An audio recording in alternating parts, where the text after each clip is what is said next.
بتنظيم 2025 كويس. الفوز ده والتنظيم ده كان متوقع بنسبه تفوق 90% من الجزائريين انفسهم ومن الشعب المغربي ومن الجمهور اللي متابع للحاله. ايه اللي بيحصل في المغرب؟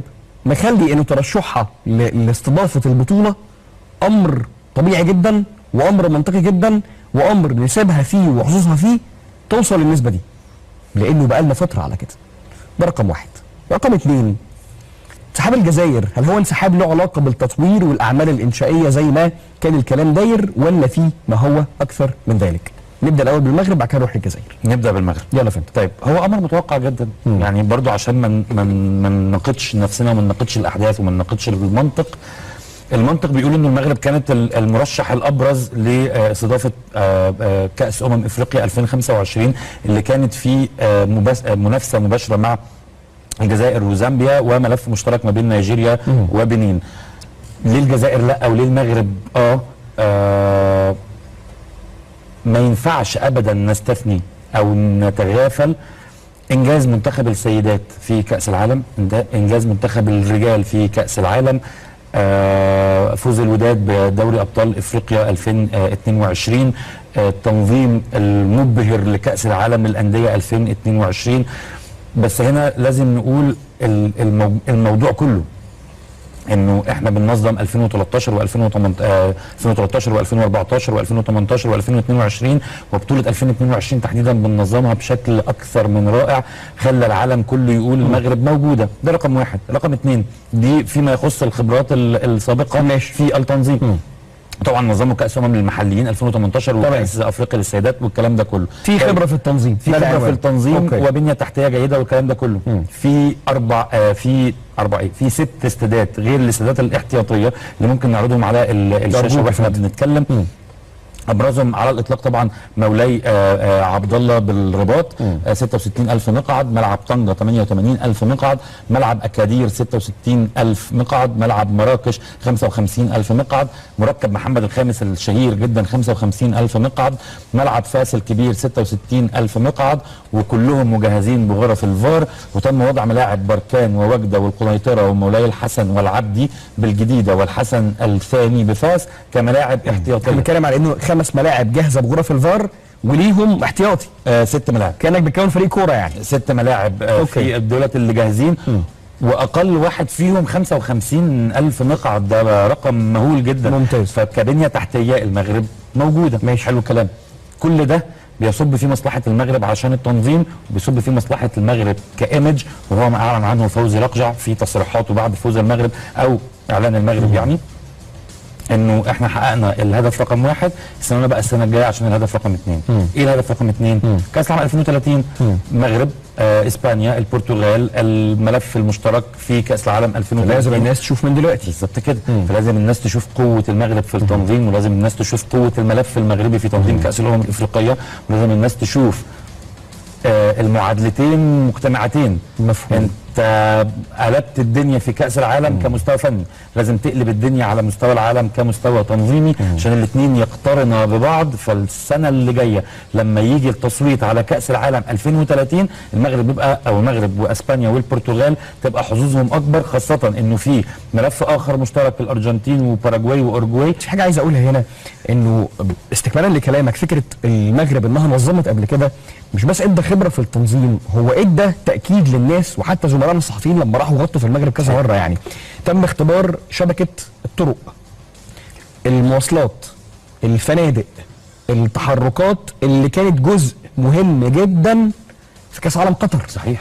اختبرته هنا على سكيل اوسع بحكم المساحة، فدي النقطة كانت في مقتل. خلي انا اختصرت ده كله فانا قلت قوة البنية التحتية بالظبط كده، سواء شبكة المواصلات او شبكة الطرق او التأمين او والتأمين ده خلي بالك دي حاجة مهمة جدا، مش التأمين الأمني. أنا بتكلم على فكرة تأمين هذه الأعداد من الجمهور للانتقال السهل من الفنادق إلى الملاعب. كأس العالم للأندية اللي فات كان فيه جماهير من كل الأنحاء. صحيح. ومحدش فيهم حس بأي مشكلة نفسية في الانتقال للملعب يعني. كل التوفيق للمغرب في طبعا التنظيم بإذن الله، ويكون على مستوى عالي زي ما كانت الأحداث المغربية في الفترة الأخيرة. معاها نروح للجزائر، لأنه الجزائر من حيث التنظيم هي دولة لازم ترجع. بالمناسبة يا جماعة في موضوع التنظيم ده، انت مصر المغرب الجزائر وكم دوله يتعدوا على اصابع الايد الواحده والباقي بعيد. صحيح. يعني عوده الجزائر للتنظيم هو امر مهم وضروري وقد يكون الزامي بالنسبه لمسيري الاتحاد. صحيح. انسحاب الجزائر هو انسحاب للتطوير، فانت سقطت نقله بلغتنا في مصر وهترجع من تاني جامد، ولا في اسباب تانية ليها علاقه بانسحاب الجزائر؟ هو العنوان الابرز لا والله يا جماعه احنا هنطور. اوكي تمام، سيبونا في حالنا بقى، احنا مشغولين دلوقتي بالتطوير. تمام. فانسحبنا من النسختين المقبلتين 2025 و2027 بالظبط كده.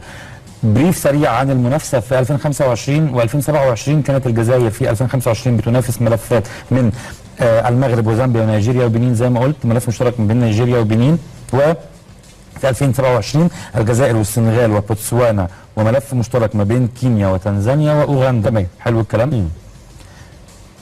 الجزائر انسحبت، واعلن وليد الصادي رئيس الاتحاد الجزائري ان هو سحب ملف التنظيم او المنافسه على تنظيم بطوله كاس العالم 2025 2027، وتم التواصل معاه من الامين العام للكاف اللي هو فيرون موسينجو اومبا.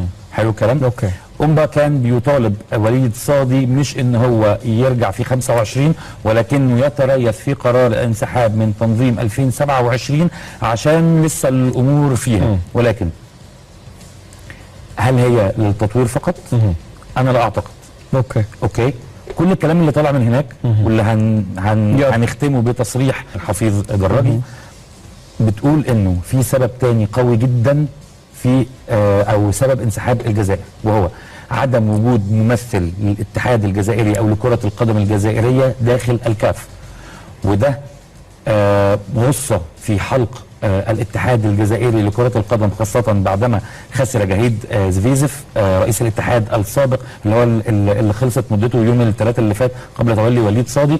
خسر المقعد بتاع اللجنة التنفيذية في الكاف لصالح عبد الحكيم الشلماني الليبي.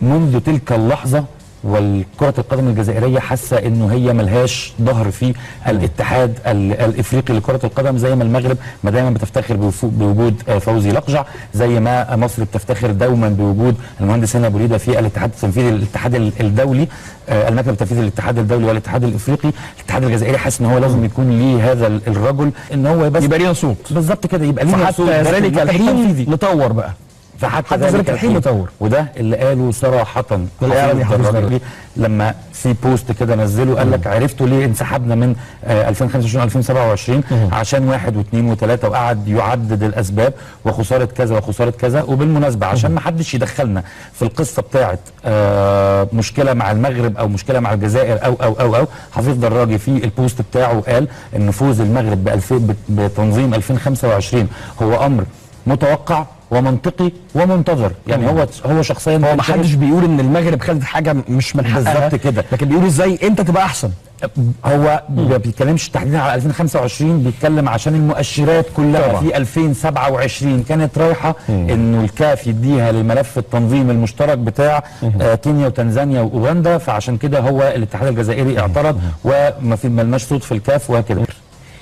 كنا هنا في برنامجكم اون افريكا اتكلمنا عن امكانيه تنظيم المغرب وفوزها بالبطوله، والكلام ده هو اللي حصل. المغرب اشتغلت على الملف ده بشكل صحيح، ظبطت كل الامور ما تخص البنيه التحتيه اللوجستيه، اللي الملاعب دلوقتي كلها في المغرب بيعاد اعاده صيانتها مره اخرى، انشاءات جديده، خصوصا ان المغرب كمان بتستعد لملف قوي جدا هو كاس عالم 2030. الف مبروك للمغرب، الف مبروك للشعب المغربي وللكره العربيه.